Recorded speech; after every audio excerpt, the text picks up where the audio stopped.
The Arizona Cardinals are struggling. 4-game losing streak. Can they end that against one of the better teams in the NFC? And they're going to do it with a second straight week of Jacoby Brissett. Is he going to be at full strength as far as wide receiver, Johnny? Yeah, it looks like Marvin Harrison Jr. is poised to play, but will that be enough to get what I am calling, what Bo is calling, a survival win ahead of the bye week? PHNX Cardinals on a pivotal game preview Friday starts now.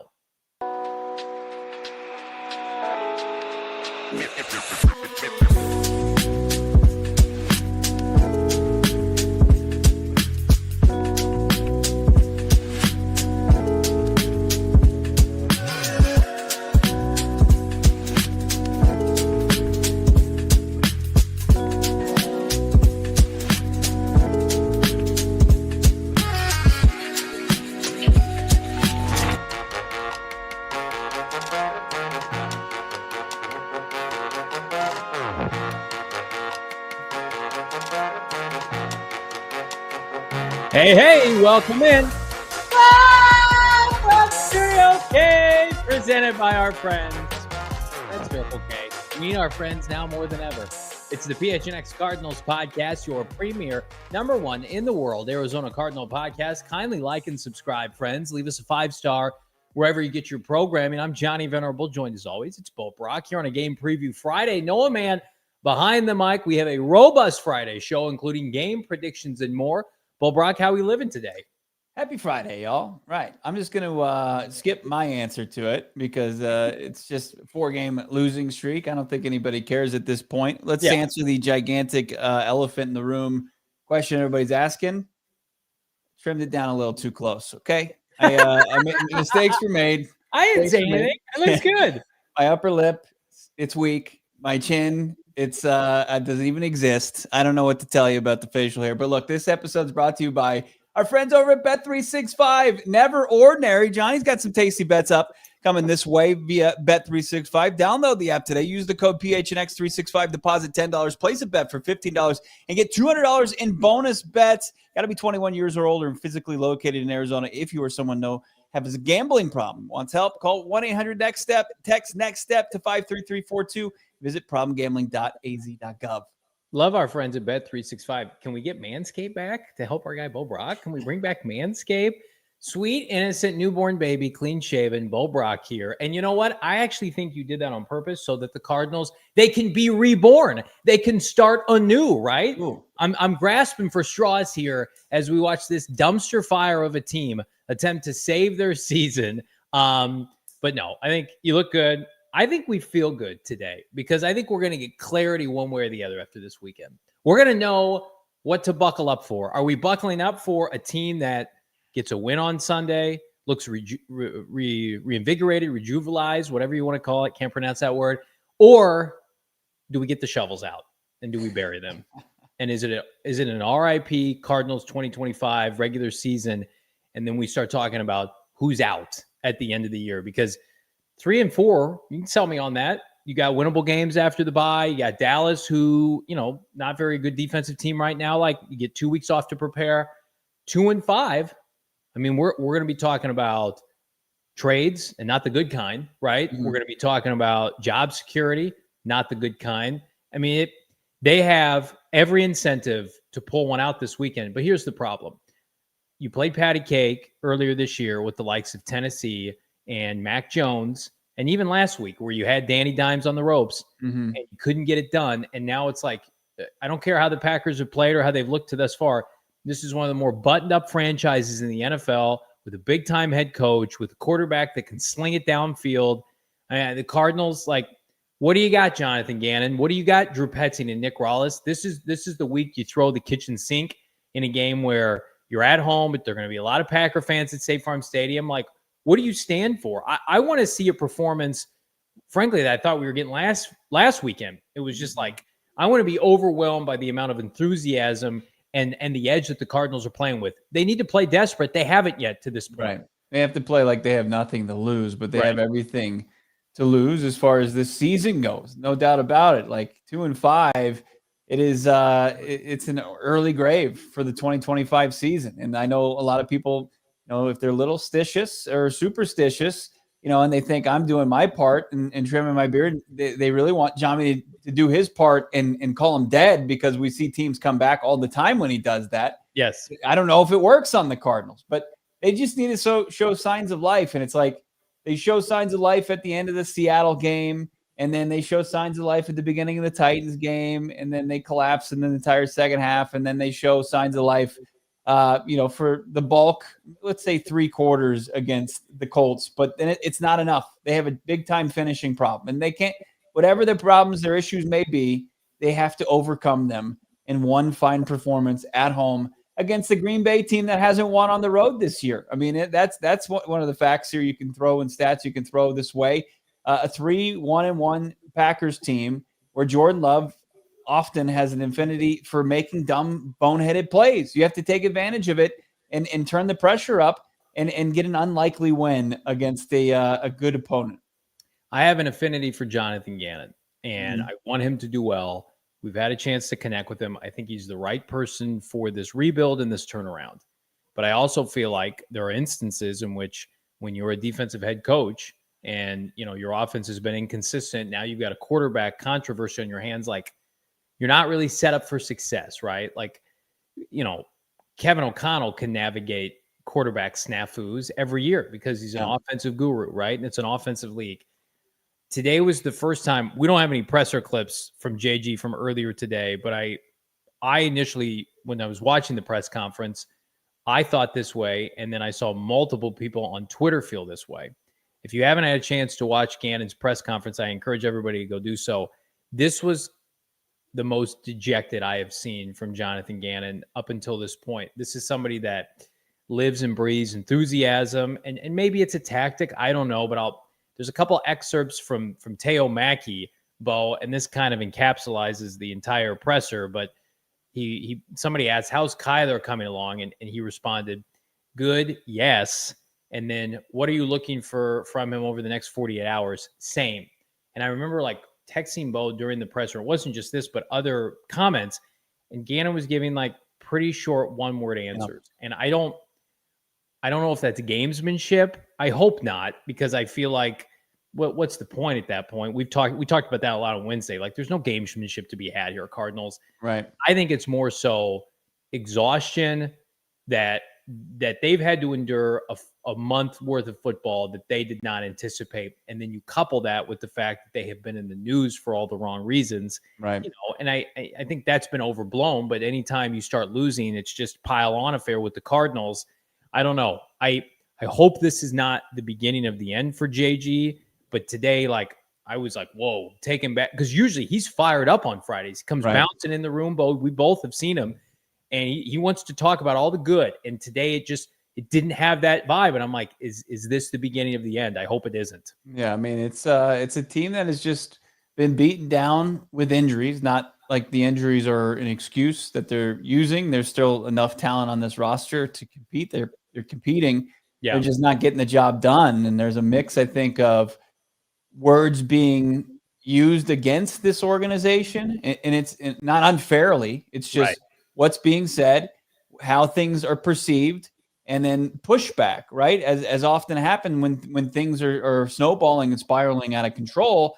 And then also just, pouring everything you have, you would assume, into trying to right this ship and understanding that lip service means nothing right now. You just have to, the only thing the Cardinals have the ability to do anything, to turn anything, is win a football game. And I think that, knowing Gannon and speaking to him about several different subjects and not understanding that everything he does as far as this organization goes is how it pertains to them winning a football game.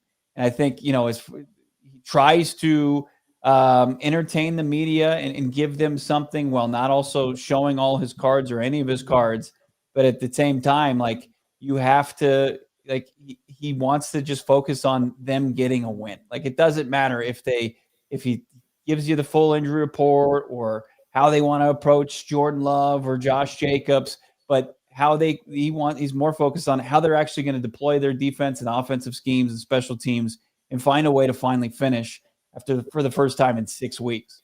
Yeah, I'm right there with you. I think Baldy said it well earlier this week. And, I think a lot of people who were trying to paint this season as just the rigors of the NFL are just not paying attention. And I think go back to what Monty Ossenford said in the offseason. It's like the NFL, it's filled with one-score games. I mean, I think the Cardinals, when they lost down the stretch last year and they were 2-5, most of their losses were one-score games at Seattle, at Minnesota, at LA. Like, this isn't some new thing. And so to spin it as anything but, I think is a little bit disingenuous to your fan base. And thankfully, like, the Cardinals aren't doing that. Like, Gannon is not saying like, oh, we'd be undefeated if it wasn't just for the 9 points. Like, they don't think like that. So I would caution everybody who's, being fed certain, media outlets here locally, like, well, they're close. They're not close. If you've watched them, honestly, Sunday was the closest they've looked, but it was a blessing and a curse because it came with a backup quarterback, which presents its own set of controversy, and the defense looked bad. But that was like the most like competent that they've looked. Every other game, it's looked very difficult. So whether it's 9 points or like they've lost 4 games by 4 points, I don't care. Those are still losses. Right. So I do think Gannon is, I don't want to say defeated because I don't think he's that way with his team. But I'm sure he's of the mindset right now, like, there's nothing I can explain to the media, but there's nothing I can put out there that's going to help me.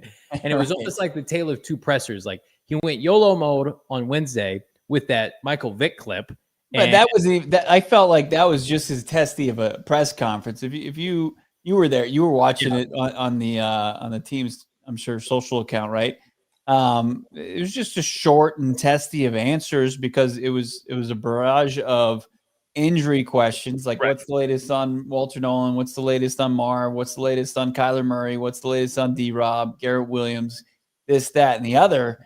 And it was just, he's fine, he's doing well. And that's the most that you're going to get. Not going to jump into hypotheticals and try to like map out their return to play. So I think I've seen it. Like, he got in there Wednesday, and this is not like me patting myself on the back. Like, he said, like, something about a Nike hat I was wearing, and then it was just like he changed. Like, he changed into this mode where it's like, all right, now I'm going to be on more of a defensive press conference the last two days, no doubt about it. And then like Monday, he's a little bit willing to, because the game has been played and he's giving you insight after what he saw on film. But of course, take that with a grain of salt as well. Yeah. Again, like I don't want this for him.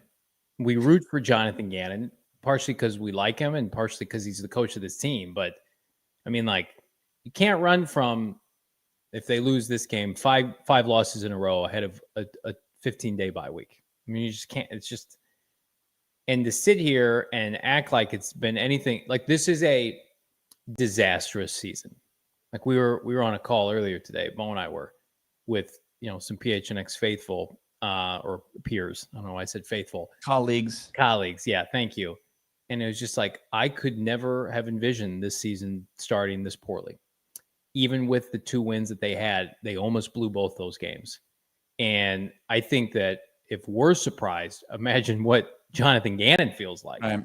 And you're operating now from a perspective of, is our quarterback good enough? Is our play caller good enough? Why haven't these second-year guys made a jump, right? Are we holding them back? Like we talk about with Marv, from making a jump. Like, you start to question everything, where that's the most disappointing aspect of this. It's like, you had the most continuity in the division. Everybody changed coordinators over the last couple of years. Everybody's changed defensive, offensive play callers. Hell, some have even changed head coaches. And quarterbacks. You've had the same OC, DC quarterback head coach combination for 3 years in a row. And you could be 2-5 entering the bye week with a roster that you hand selected. And I'm sorry, like, don't use injuries as an excuse. And they won't, but like, teams are gutted. Teams are missing players left and right. Your own division. And like, the Niners have no players left. The Rams are about to go beat the Jags this weekend without Puka Nacua. Like, that's the NFL. So I think they're in shell shock right now. If I had to best describe it, I think that they are very much blindsided by this. I don't know that for sure, but how can you not be surprised? Right. Look, but they're going to have to pick themselves up from the bootstraps, and they're going to have to at least show that leaning into continuity chemistry was a right play. Yeah. It has to start showing up at some point, because otherwise the reason it isn't working is worse. It's just that it's ineffective. It's not the right mix of whether it's play calling or the players that you've selected from a full on, tear down and rebuild up from the studs. So like these are all your players. These are all your coaches. Those are all your plays. Now you have nowhere to run. And, 2-5 is just a huge hole to try to dig yourself out of, going into a bye week. And it's you just haven't the rewards of chemistry.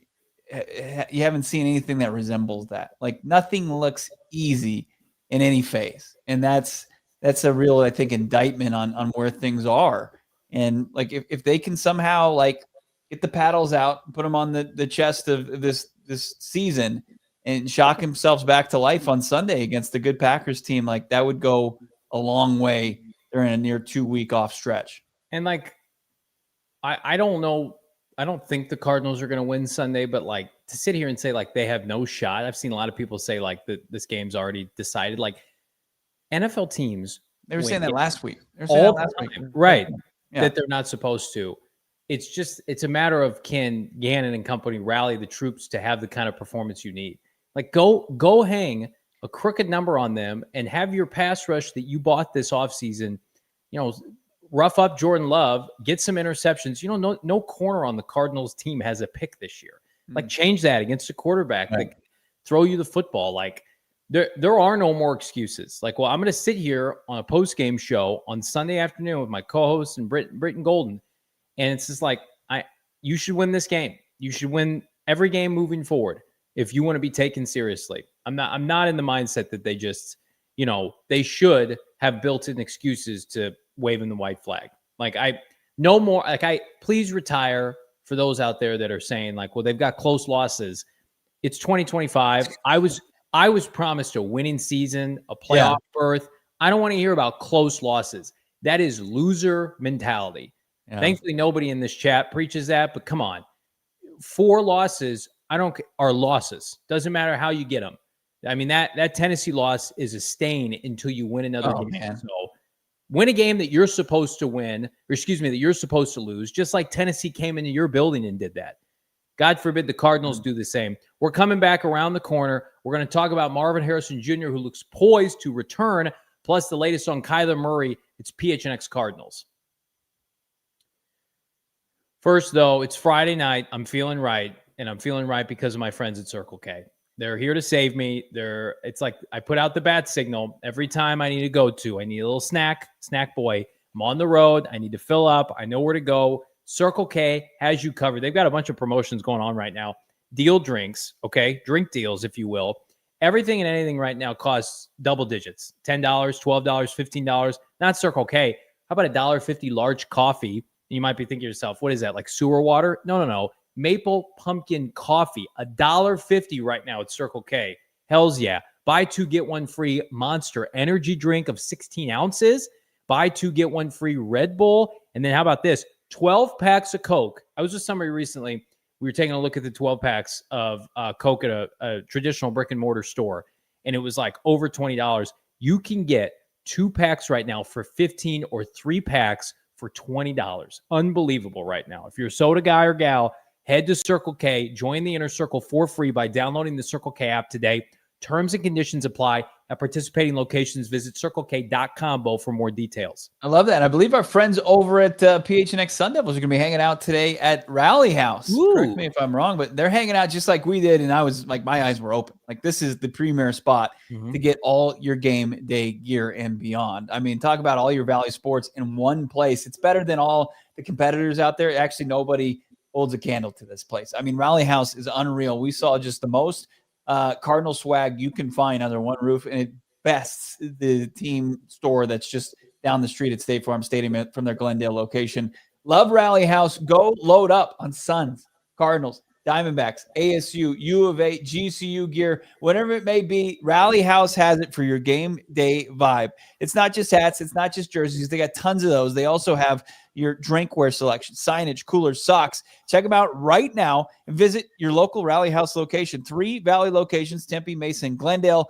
Check their entire product assortment online at rallyhouse.com. That's rallyhouse.com. Love our friends at Rally House. Hit that like button. Get us to 350 likes here on a Football Friday. Arizona Cardinals host the Green Bay Packers. Producer Noah, you said you had seen some Packer fans out around the Glendale area. Can you confirm or deny that? I can confirm, and it was horrible and disgusting. It was gross. Let's not be gross. Let's get out to Glendale this weekend. Let's support the return, it looks like, of Marvin Harrison Jr., Bo, who returned to the practice field sans his yellow no contact jersey. Yeah. Now, we had heard last weekend in the game when it happened that Marvin was upset that he had to leave the game, and there was a very rigorous process he was put through that led to him being removed from the game, which was unfortunate. And then you got Josh Downs, getting lit up and catching touchdowns. I don't know if Josh Downs came back in the game. I don't remember him leaving the game, but it was a very similar situation. Marvin Harrison Jr. was robbed of a big day last Sunday. I thought he was poised for, a 100-yard game. That can continue this weekend, however, Bo. It looks like 18 will play, according to Rap Sheet, Adam Schefter, etc. That's huge for Kyler Murray or Jacoby Brissett. Per myself. I mean, he's off the injury report. He's out of protocol. He is retired the yellow non-contact jersey. Yeah. He doesn't have any designation for the game.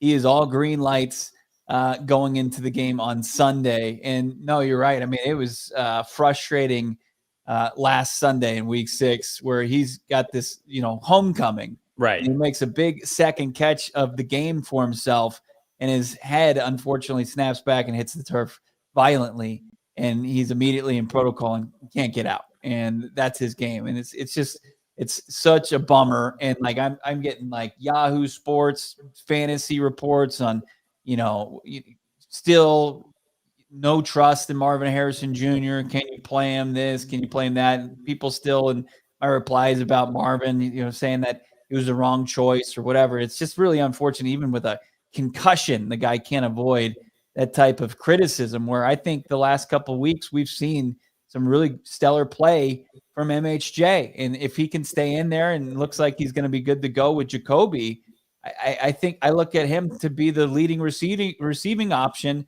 after what we saw in the second half from Jacoby Brissett pushing a ball down the field. Obviously, the first thing that you want to prioritize is winning this game. If, for whatever reason, that the season is completely toast and we're sitting here and it's Halloween, it's November, you have to start checking boxes. You have to start checking boxes for 2026. I'm not saying you're there yet. You think it would behoove them enough to say, like, oh, this guy's the 4th overall pick, we're going to get him involved. But apparently that hasn't been enough for the OC as of this point. We'll see. When Jacoby plays this weekend, like, we expect Marv to be a big part of the offense. We need to know, Bo, going into next year, if the season implodes or not, can Marvin Harrison Jr. be the number 1 receiver? Like, we feel like he can, but another year of like 900 yards, like, would they take a receiver high in the draft? Would they sign one in free agency? Like, you need to start checking boxes with him, with Darius Robinson, right? Like, I need some certainty here. Like, we have certainty with Paris Johnson Jr. He's going to get a new contract. Mm-hmm. Probably Garrett Williams, who's poised to return right after the bye. Michael Wilson, Keitrell Clark, Dante Stills. That dog will hunt. The 2023 class is an A class for the Cardinals, with or without B.J. Ojulari. Now it's like, okay, what from 2024 can you rely on? And it starts and ends with those first rounders. It's a good thing Darius Robinson's poised to come back this week. You need to everybody, like, I will criticize Darius at the end of the year if I don't see a gradual, progression. But just like Walter Nolen, like, get them on the field and let's judge the tape. Let's analyze what's on the tape. And then same thing with Marv. It's like, I watched Jamar Chase last night. What do you have, like 23 targets or something? It's like, if the Cardinals are going to dick around and not be good defensively, and they're going to have to throw their way to stay in games, like, guess what? Throw it to Marv. Give Marv at least minimum 10, 11 targets per game and see how he he separates, how he operates, how he performs in crunch time. Like, I think we've got enough good from the last month or so that you can say, okay, I want to build off of this, and I want to make him and Trey the focal point of this offense. And you would assume that all the targets that came from Zay Jones, like that would go to Marv this week. Yeah. That's why I pushed back, Jalen Blair saying, he only had 2 targets in the second quarter and was onto his typical, Marv like game. And I disagree. Like the offense, that first half, I mean, Jacoby Brissett was 10 for 21. He was just over 100 yards going in that first half performance, and then came alive in the second half and started just dealing to his wide receivers. I think it's Marvin Harrison absolutely would have been in a spot to really kind of capitalize on that. But look, if Darius Robinson comes alive and if Marv comes alive, like it's going to bode well for this Cardinals team to continue to be in the thick of each and every game. Like can they make enough plays to where they're difference makers between as far as the final score? I think that's really the tail of the season. It's like you're seeing some fine performances here and there sprinkled in, right?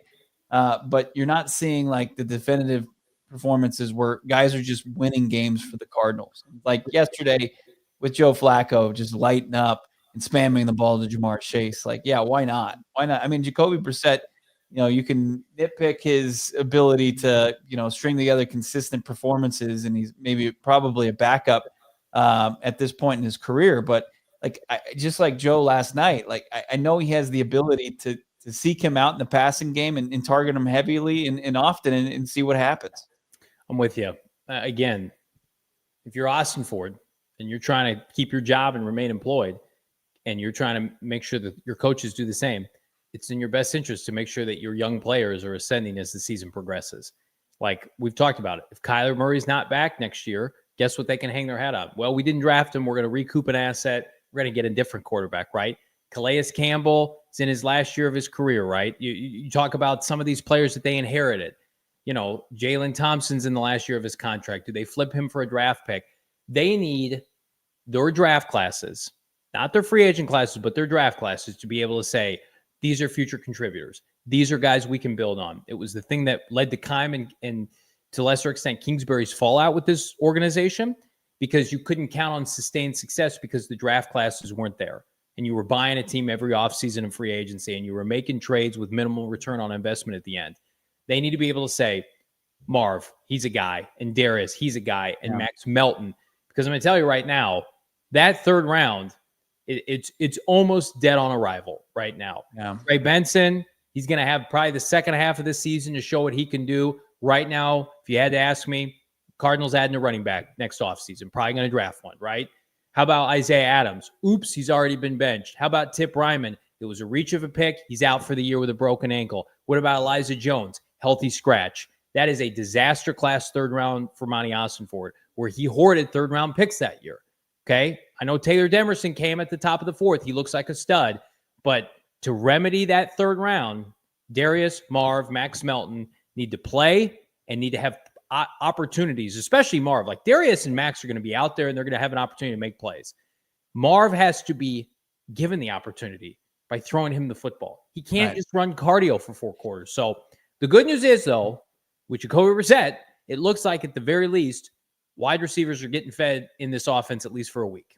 Yeah. I mean, there's outside of the safety, the secondary for the Green Bay Packers is, I think it's one you can attack just like you did against Indy. Dak Prescott did. Yep. Yeah. There's nobody that kind of, strikes the fear in your heart as a quarterback sitting back there and throwing deep. So can they take advantage of that? So yeah, no doubt about it. Like you start to kind of turn your attention towards how do we really kind of emphasize the development of these guys we envision truly moving forward with Marv, Darius, those guys, Walt, whenever he hits the playing field, as he was officially ruled out. This show never really entertained the idea that Walter Nolen was going to be active this Sunday. So, yeah, it's the next couple weeks are going to be big for that. Can they kind of hold off and maintain the focus on, absolutely just finding a way to win each and every game? That remains to be seen if they can get a dub on Sunday against Green Bay. Yep. You're in a position this weekend to set yourself up for the rest of the season, give your fan base hope, and do it with some draft picks. Or, I mean, we are week to week with this. We've officially reached that point. This is year 3. I thought there would be a guarantee, because this team would be around 500 at worst, that there would be a 4th year for this regime. But I don't think anybody, and correct me if I'm wrong, can assure us of that at this point. No. I mean, yeah, no assurances are really in place at this point, given how things have gone. No. We're going to get back right around the break and check out the injury report, give our synopsis on one Kyler Murray, when we think he could return, plus game previews and score predictions. It's PHNX. Fired up to be hanging with everybody here on a Football Friday, especially with our friends at Bet365. Never ordinary. Download the Bet365 app today. I'm going to tell you right now, hopefully you took advantage of Thursday night NFL tutties right now with Bet365. See for yourself Thursday night touchdown offer. Place a qualifying bet of a parlay totaling $20 or more on the game and get a bonus bet for every touchdown. Terms and conditions apply. Download the Bet365 app today when you sign up. Whatever the moment's never ordinary. They also have early payout offer. If your team goes up by 17 points, you're paid out, win or lose. And that goes for the college football landscape as well. Again, Bet365, new customers get $200 in bonus bets when you sign up. Again, bet just $5, $10 deposit on that bad boy. You're ready to roll with bonus bets to be used on spreads, totals, player props, futures, and more. I got a loaded 3-leg parlay that may or may not include something from the Cardinals game. That's dropping Sunday morning, but why wait? Again, got to be 21 years and older, physically located here in the great state of Arizona. If you or someone you know has a gambling problem, wants help, call 1-800-NEXT-STEP. Text NEXT STEP to 53342 or visit problemgambling.az.gov for more info. Driving in Phoenix can be unpredictable. From dust storms to bumper-to-bumper traffic, the last thing you want to worry about is your auto insurance. That's why so many Arizona drivers trust Axis Insurance Agency of Arizona. For more than 15 years, Axis Insurance Agency of Arizona has been proud to provide affordable auto insurance for drivers throughout the Phoenix metro area. Trusted part of the local community, Axis Auto helps Arizona drivers get covered with flexible policy options and commitment to working with all types of IDs, driving histories, and license types. With bilingual Spanish-speaking agents at 9 convenient Valley locations, Axis is ready to help customers find the right protection and uncover valuable discounts. Axis Auto, trusted by the community, rooted in Phoenix, and ready to help. All statements are subject to terms, exclusions, and conditions are applicable policy. In all insurance, the current policy contract language prevails. Coverage is subject to individual policyholders meeting in the underwriting qualifications and state availability. Other terms, conditions, and exclusions may apply. Hit that like button for PHNX Cardinals on a Football Friday, Bo. Let's walk through the injury report, starting with one K1. Yeah, Kyler Murray continued to throw to practice squad players today, while Jacoby Brissett and Keaton Slovis were thrown to the active 53, similar to what we broke down in our video on demand that we released yesterday. So Kyler limited for a third consecutive practice and is officially questionable with the foot. Rap sheet saying, uncertain for Sunday. And I think you can just pretty much expect Jacoby Brissett to get his second straight start. Walter Nolen officially ruled out. So is Amari Dermacado. That running back room just ravaged by injuries. So now it's just Bam, and it is Michael Carter, and then potentially an elevation in the form of Dearness Johnson, who they signed, the vet, a couple weeks ago to the practice squad. And then looking around here, like he hasn't practiced all week. He's got the knee. He returned in a limited fashion. I think that bodes well for him. And then D-Rob is questionable. It really feels like he's going to get out there in practice. And then as you see, Marvin Harrison Jr., he was a full participant, no injury designation, ready to go. I want to ask you a question because I think, Bo, you do a really nice job of breaking down like the semantics around this thing with Kyler. And that's what I'm going to call it. Like, this is semantics. Kyler Murray's not playing this weekend. Mm-hmm. And they did the same thing last week. And they're being like secretive about this. When like, if you and I, Joe Blow off the street, know that Kyler Murray isn't playing, like what is the benefit of doing this? I got a question from Joey Kennedy on Twitter. Okay. And he goes, Johnny, I don't understand why Kyler Murray is even practicing if he can't go with the ones. Why risk injury if you're preparing for Jacoby to go? Are they trading him? And so then you had Monty Ossenford on the flagship radio station, and he didn't really give a cryptic answer. To me, it was still very much in line with like, yeah, Kyler, when he can do the things that he's like, I'm paraphrasing, I'm butchering this, but then he'll play, right? But it's what you've heard. You've heard that already. Yeah. And we have it sourced. Benjamin Albright's come out. Like, Kyler's going to play when he's healthy. So, like, why go through all of this right now? How do you rationalize what the Cardinals are doing? I think they're keeping Kyler Murray, fresh. He's getting out there, throwing a little bit. We don't know what he's doing during the closed portion of practice, but I would bet he's not out there taking reps. I don't think he's getting under center. I don't think he's getting in the shotgun. I think he's out there and just staying fresh and trying to stay as much in football shape as possible as this thing heals up. The comments from Monty Ossenford are right in lockstep with what Jonathan Gannon has said and maintained as far as the quarterback position. And like, there's no difference. Like, what he's saying is when Kyler Murray is healthy, and they're saying he's not healthy right now, but when he is, and he has 100% clean bill of health, they're not going to hesitate to put him back in the lineup. But until then, they're not going to sit him on his butt, and he's not going to be somebody that's just going to be working with the training staff. He's going to try to stay and maintain football shape, I think, as much as he can throughout this process. Yeah. I don't know. I feel like I agree with you. It just feels like a lot of heavy lifting for all of us who know he's not going to play. What do you think? Where's the heavy lift, though? Where is it like with the private practice on Wednesday and no quarterback's going to talk this week? And I mean, like, the Niners, who can be speculative with injury in years prior, like Mac Jones is just talking to the media, and they're just like, you know what, Brock Purdy's out this week. Mac Jones is going to play. I go, okay. Now, is that because Mac Jones is playing well and they bought themselves some time? Is that because they're worried about how Kyler Murray would take it if it was just like, hey, we're going to shut you down for a few weeks?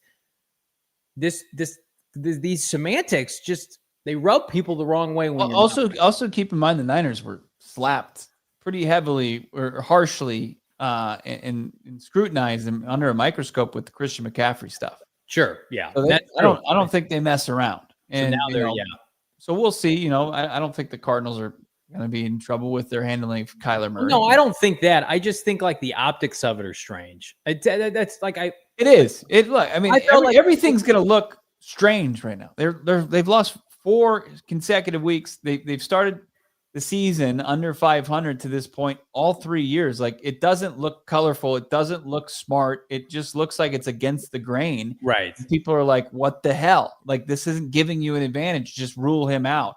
That's the perfect way to encapsulate it. It's against the grain, almost for the sake of being different. And it's like, well, guy, who are you trying to fool, guys? You're not a winning team. You haven't been a good team since before this regime got here. I believe that you think your players are good. I think a lot of them are, but it's not translating to wins. And like, I'm sorry, you and I have been doing shows 365 days a year for 4+ years. We've covered the entirety of this regime from start to finish. Suddenly, like, the preseason now seems kind of effed up. It's like they did their own thing every year. And it's just like, give them the benefit of the doubt. Start fast this year, right? And it's just like, no, guys, they didn't look good in the preseason. They've looked inconsistent at training camp, and now it's carried over. There is no cutthroat mentality. There is no ultra aggressive, we're going to jump on top of you. I mean, I hate to compare it to regimes prior, but like the Bruce Arians Cardinals in year 3 were just gutting people. They went to Chicago and embarrassed the Chicago Bears. They were throwing fades to Larry Fitzgerald on 4th down in the 4th quarter. Bruce Arians was sending a message, partially to the Bears, who didn't hire him. It's like the Cardinals are they're almost overly passive. Sure. And I worry about that. Is that the DNA of Gannon? I thought, what happened? Like, we're gonna effing gut these guys. Right. Where's that mentality carried into this year with your players on both sides of the ball? It's almost just like, we're gonna gut these guys, but actually we're gonna just try to do death by 1,000 cuts. Oops, we screwed up in the red zone again. Yeah, That's what it feels like. We're gonna prick you, and maybe you'll bleed out. But as of right now, you're gonna heal wonderfully and beat us down. Like hopefully, hopefully Anakin Skywalker, your dad, we'll check back in later. And it's all these misguided tactics, right? It's like, hey, really spend some time in creating this smokescreen, even though it's not that much, guys. Let's keep in perspective, like how little like they have to do and how little they are actually doing and not providing anything. It's not wearing them down. They're not, reshuffling an entire room to make the media think it's one thing and then it's actually another. Like there's not like a sleight of hand there. But like it's misguided tactics, like where you're cutthroat with the information that you're giving out, right? But you're not cutthroat when you're sitting on a lead in the second half. Right.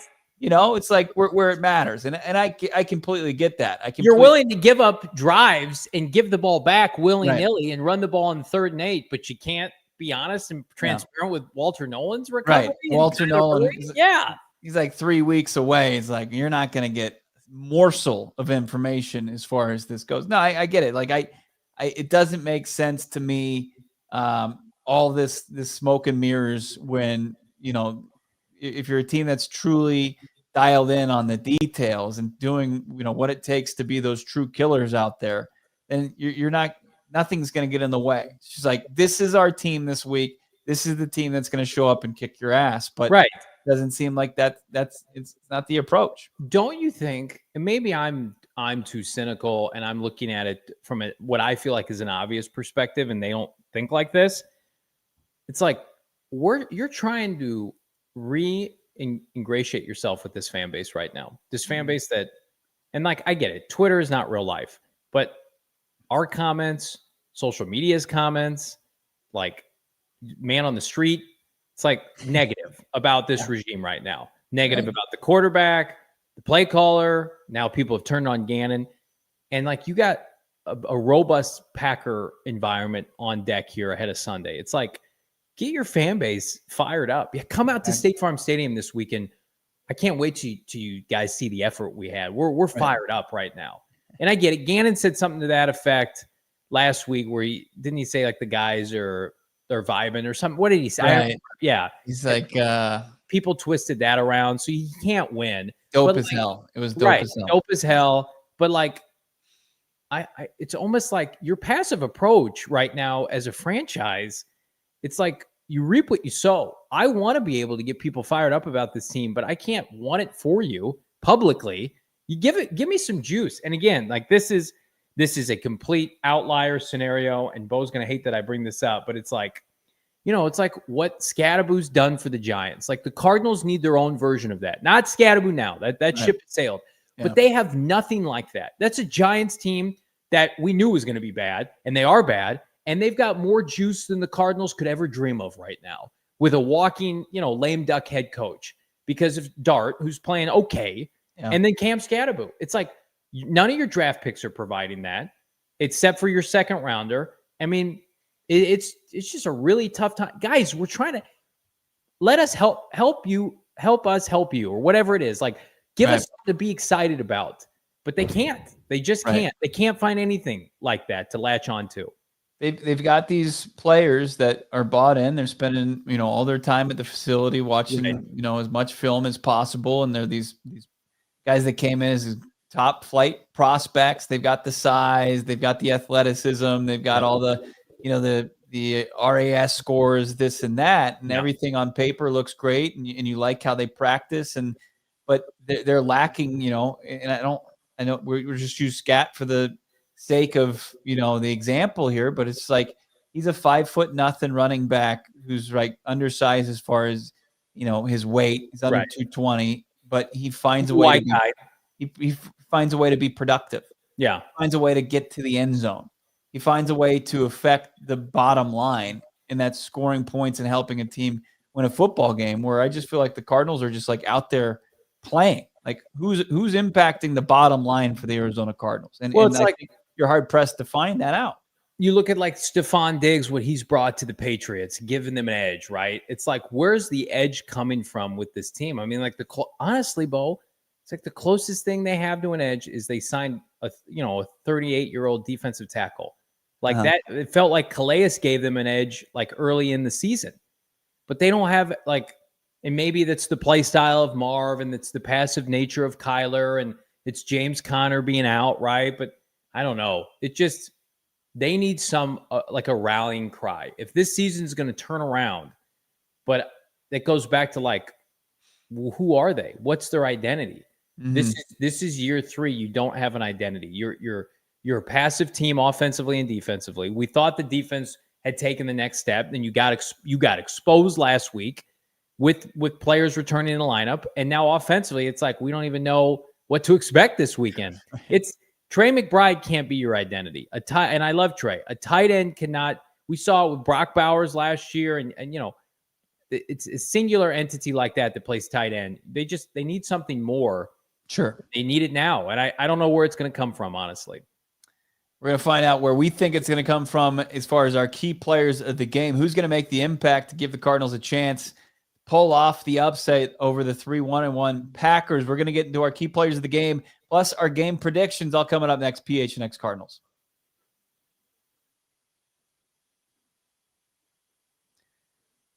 I love it. Let's talk about our friends over at Pure Edibles, Johnny. Pure Edibles, of course, born and bred here in Arizona, right up in Flagstaff, and then made their way down here to Phoenix, not just PHNX, Phoenix, where they call it home because it's the big leagues, and they've got the gummies that are not covered in sugar like all their competitors. No, they focus on being a full-fledged candy company offering gummies, kicks. They're just like Starburst. They got the chews that are like caramels, and then also the hard candies. And every 10 from Pure Edibles, they have the effects laid out right there for you, so you know what to expect from your Pure Edibles there. They offer gummies for sleep support, as well as candies with uplifting effects derived from unique cannabinoids such as CBN, CBG, CBD, and marijuana derived from THC. Pure gummies, they're designed to be ripped, bit in half, making them easily shareable. Easy to dial in that exact dose. Check them out right now. Who says happy hour has to come in? They've got Noble Road's new Tower Station IPA all in one. It's their happy hour all the time. The Pure Edibles and Mother Road collab. I love it. Go find yourself the Pure Edible products at the over 130 dispensaries across Arizona. They're in each and every one of them. Over 130 dispensaries. Find your Pure Edibles today. You can count on Pure Edibles to get the job done, just like you can count on Desert Financial to help upgrade your financial acumen. If you're an Arizona sports fan, there's no better place to do your banking than Desert Financial Credit Union. It's the only place you can show your team spirit every single time you make a purchase with the exclusive debit card branded by your favorite teams like the Cardinals, ASU, and of course, Northern Arizona University. How about that? For more than 84 years, Desert Financial has been Arizona's largest, most trusted local credit union, dedicating to creating exceptional experiences by giving back to folks like me, you. You can take advantage now for a robust array of products and services, checking, savings, mortgages, loans, credit cards, investment options, and more. Join a credit card union that's committed to giving back to the community and sharing successes with their members. I'm a member. You should be too. How about $200 in your pocket? When you open up a free checking account online right now, you get $200 in bonuses. Get started today by visiting desertfinancial.com/200BO to get started. Love that Desert Financial Credit Union, of course, a staple here, as are every Friday on our game preview show, giving you our key players of the game. Johnny, I'm going to let you go first here, my man. Or should we let our guy Noah? I don't think he's gone first. Maybe let's, as we're trying to flip things upside down. Never. I think we let Noah go against his hated cheesehead Packers, lead the way here. Noah, what do you think, man? Do you want to do it? Yeah, I got you. Let's see. We got on offense, key player of the game, Trey McBride. I think he's going to have a monster game. I want to see him absolutely tear up the Packers defense. I would just absolutely love for him to have like 150 yards, 2 touchdowns, and watch Micah Parsons cry on the sideline like a little baby.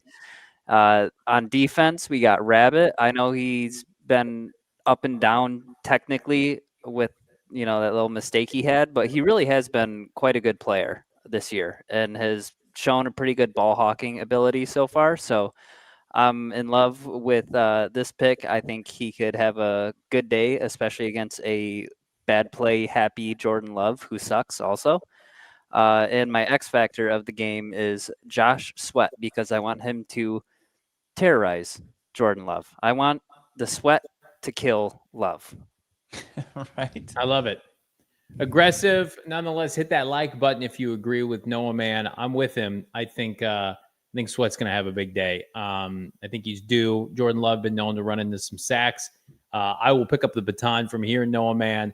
Keep things going here. Michael Wilson, I think, can build off of a strong week last week. I think the Cardinals saw with Mike, throw him the football downfield. He can certainly help this team from a yak perspective. Let's reintroduce the NFL landscape to Michael Wilson, what he can do.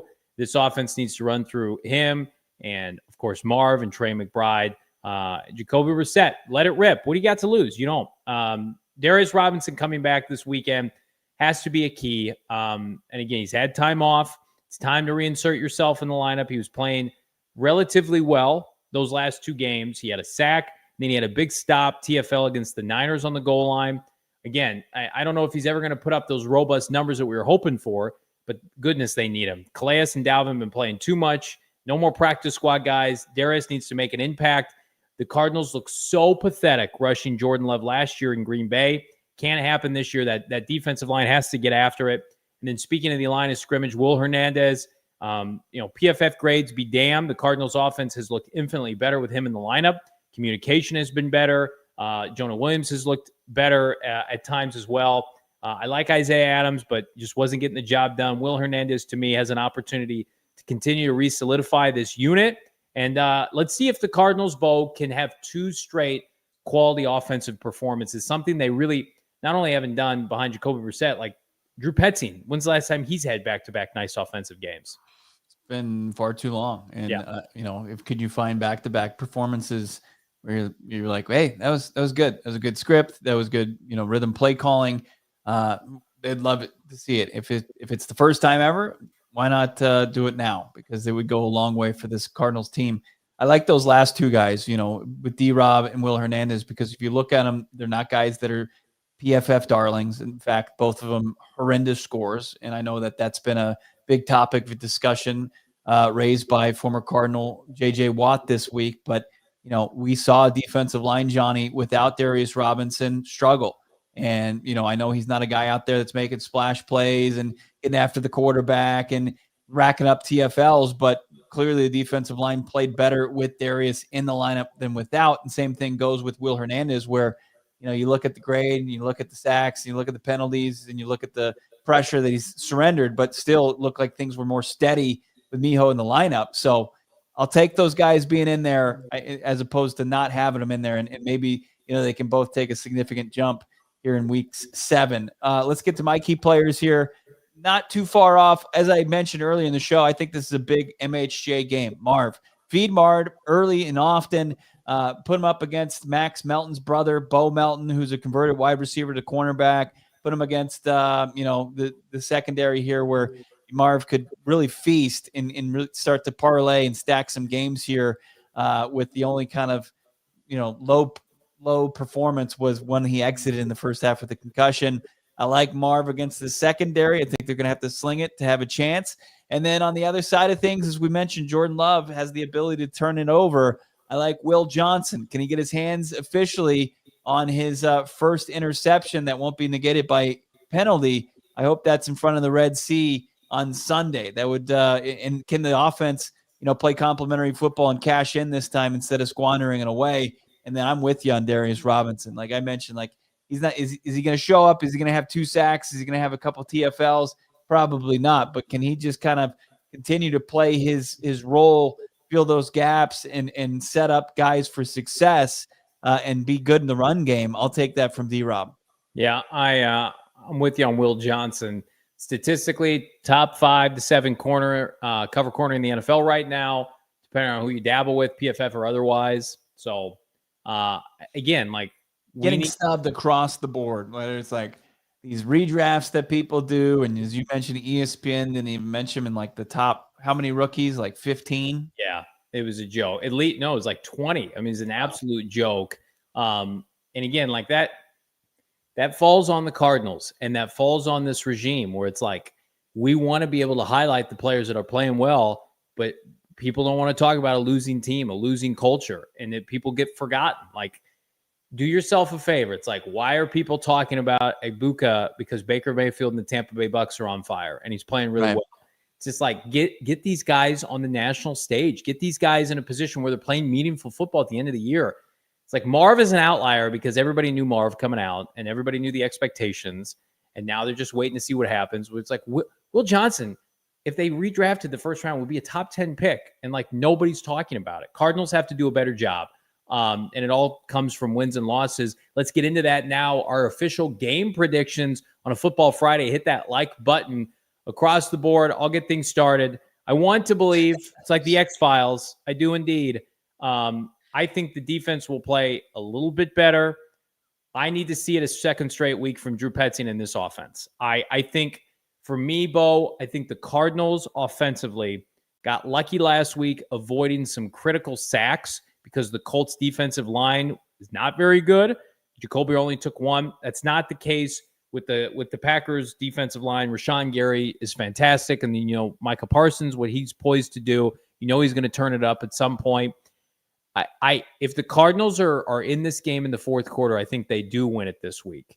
However, I worry about Jordan Love, too much time in the pocket. And then on the flip side, Jacoby Brissett not looking comfortable against that Packer D-line. I hope I'm wrong, though. Yeah, I've got a video dropping tomorrow here on PHNX Sports with a guy who covers the Packers and the numbers for Jordan Love, pressured versus non-pressure. They're just couldn't be further away from each other. So pressure is so key as far as getting Love rattled. But I'm with you. Like I don't think it's unrealistic for them to pull off the upset. I think there's a couple paths to victory, but you have to have a solid performance in order to get there, and there hasn't been one yet. So, like we've been saying a couple of weeks in a row here, Cardinals need to prove us wrong, and I'll be here to eat that crow and say I was wrong on the post-game show and throughout.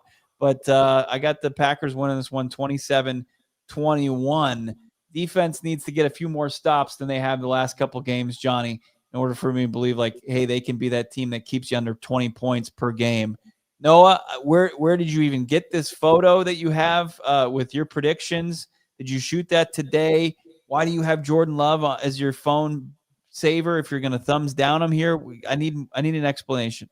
Yeah, I had our sales guy, Max, take that picture today. It is not my screensaver. I just pulled it up on the internet. Okay. But I just wanted to show my absolute disdain. It looks like you love him so much you put him as your phone background. That's what it looks like to me. He's disgusting. I hate this team. I absolutely hate this team. Whether or not the Cardinals have played the way they have, I don't care. I just absolutely need them to win. The Packers are nasty. Their fan base is nasty. Everything about them is just gross. I saw Packers fans today in Glendale already. It's horrifying. There's too many Packers fans in Arizona. I want them all to go away. It's gross. They're going to probably fill half the stadium. It's gross. I want them to go home sad. We're all in agreement with that. Like it is going to be nasty to see the amount of cheeseheads in attendance, and it's like every other person you talk to either is from that area or they're holding on to something like, yeah, my grandpappy was a Packers fan, and it's all not true. Just because the Packers have been a historically like good franchise, right? They have a big fan base. It's just a trendy fan base, but there's a lot of people who suffer from never been the Green Bay syndrome that proudly rep the Packers green and yellow. I do want to point out, you mentioned the Packers haven't won a road game this year. So I look back to last year and their road record. First of all, the Packers were 11-6 last year, but they were like 1-5 against the NFC North. They lost to the Vikings on the road. They lost to the Lions on the road. They lost to the Eagles on the road.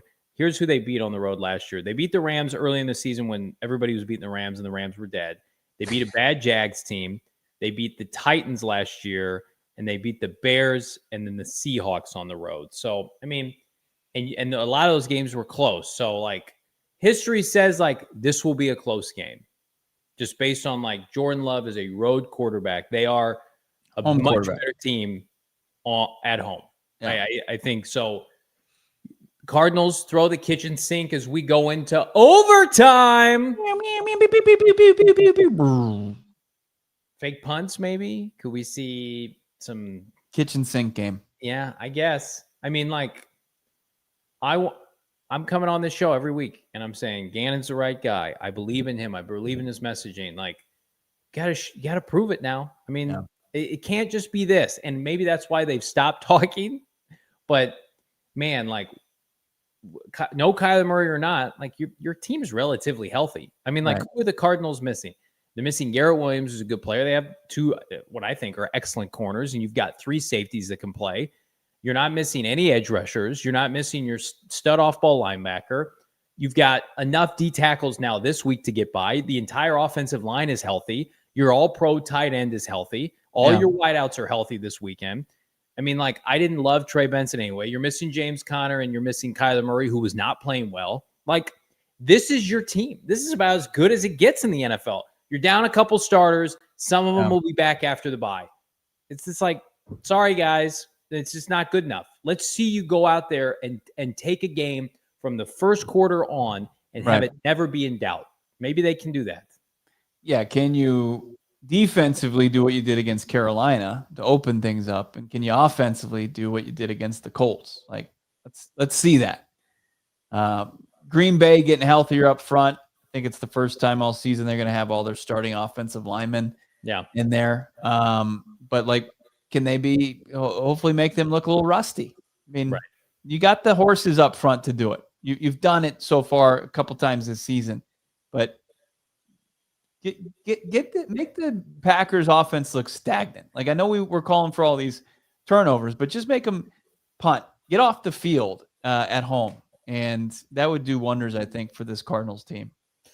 Jordan Morgan returning to Arizona, the former top draft pick out of U of A. Be anxious to see him. And then Josh Jacobs is questionable. I think he's going to play.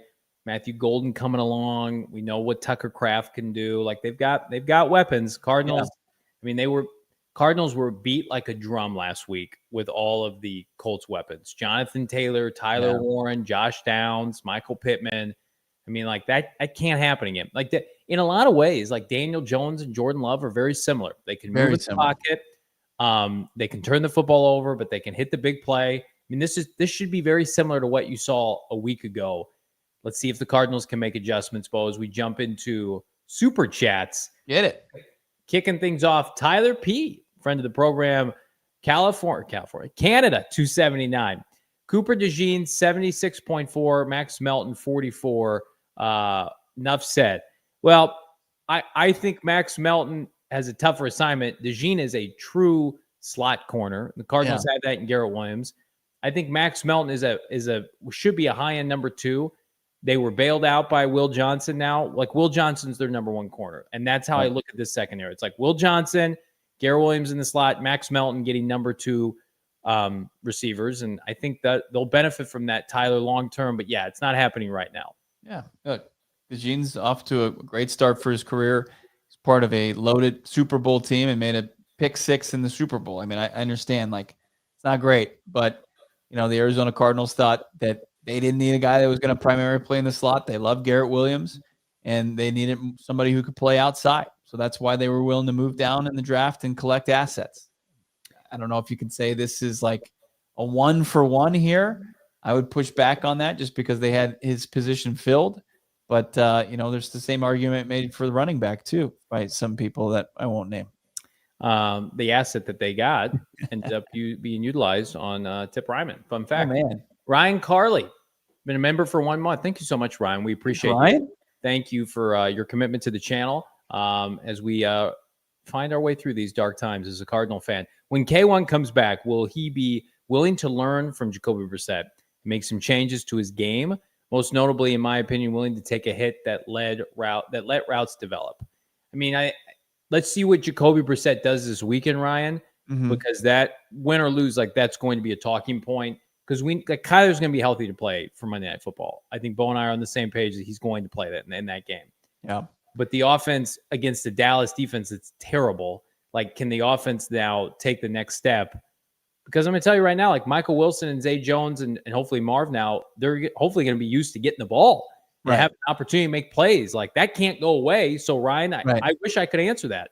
Yeah, I mean, it's going to be same where they can say, look this way with one guy and looks another way with the other guy. And they now have something to pit it against. And yeah, that's going to be a big thing going forward. Like once K1 gets back in the lineup, and that's inevitable. That's one of the things I thought about as well. Like, but is it just a difference of skill set and how they play the position? Yeah. Like, can you teach a guy in year 7 of his professional career playing a style for his entire life that like you'd love to think like, hey, I'm gonna maybe instead of bailing and trying to use my athleticism, which that's what he's trying to do, stay and maybe climb a pocket and try to make a throw here. But is that possible? I don't know, but it's a great question. Desert Vulture, $5. I've been a fan since Jim Hart was taking snaps for the St. Louis Cardinals. Getting tired of this crap. 3 football emojis. Yep, I'm right there with you. I mean, I wasn't around with Jim Hart, but my father was, and we have Midwestern ties. And Cardinals heritage runs deep, and unfortunately, there's too much losing associated with it. But I mean, you just got to hope that they can turn the corner as a franchise, like the Bucks have now, like the Seahawks now have. There are these don't go down the dark path of the Browns and the Jets. And I think that, Bo, that's a big reason why you and I are pretty steadfast in our opinion. Like, let Gannon get this right, because we know elite leader of men, and he's got the goods off the field, and we feel like players respond to him. That's why it's like, don't run through coaches. Don't become the Browns and the Jets. But at some point, there's got to be an ROI on this thing. No doubt about it. And, can you avoid having your hand forced to make, wholesale changes? And that's really what you want to have to avoid. So keeping it going here though with and look, that's one of those things where we just hang on. Like it's been such a long gut punch. Like right. It's going to be so sweet when this thing turns around, but maybe that's naive. Who knows? Buanaki. Noah, who's been a tortured Lions fan his entire life, like they're getting to enjoy some good play. It happens. Even blind squirrels can find a nut. I'm sure this coaching staff has seen their defense's fourth quarter stats. It doesn't look like they've tried anything new. Why is that? And again, that's as equally as depressing as the offensive inconsistencies, because like I think so highly of Gannon and Rallis' defensive minds. I don't know. When was the last time like the Cardinals defense really kind of put a stamp on a game and emphatically in the fourth quarter? I don't count Carolina. I probably last year against the Chargers. We keep going back to that game, like close game at Seattle. The offense wasn't great, but like the Vikings game, Sam Darnold drove down the field and scored. The defense was very good at LA late last year. I mean, I still think this defense has a chance to be still top 10 in the NFL. I'm hoping last week was an outlier, because this offense, they're top 5 offense, right? I mean, you have to keep that right. They are. I think there might be number 1 statistically now for yardage.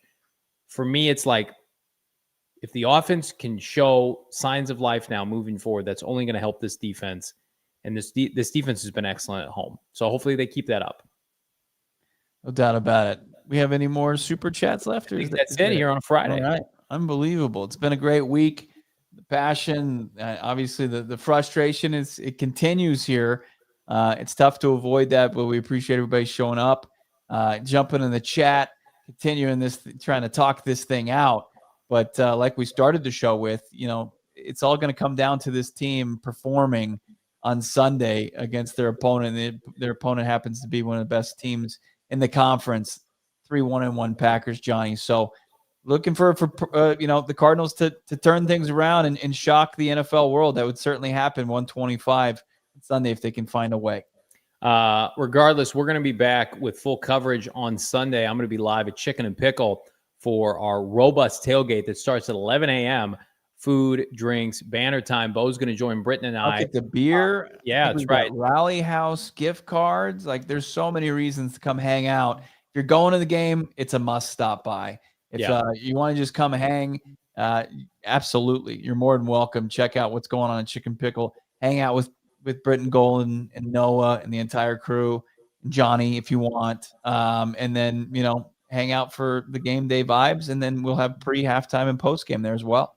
So I'll be there, as will Bo, on and off. And then again, next week, seemingly right on time, little birdie told us Fran Duffy's new draft guide is dropping. Nice. Go PHNX.com. We've never needed it more with the way the season is going. So maybe it's time to start talking about quarterbacks as of next week. But in the meantime, hit that like button, subscribe to PHNX Sports here on YouTube. Big thanks to everybody in the chat. Become a member. Hit that join button down below. We'll see you on a loaded game day. Bo, Johnny, and Noah, man. Take care. We'll see you on game day. We all silly like the mayor.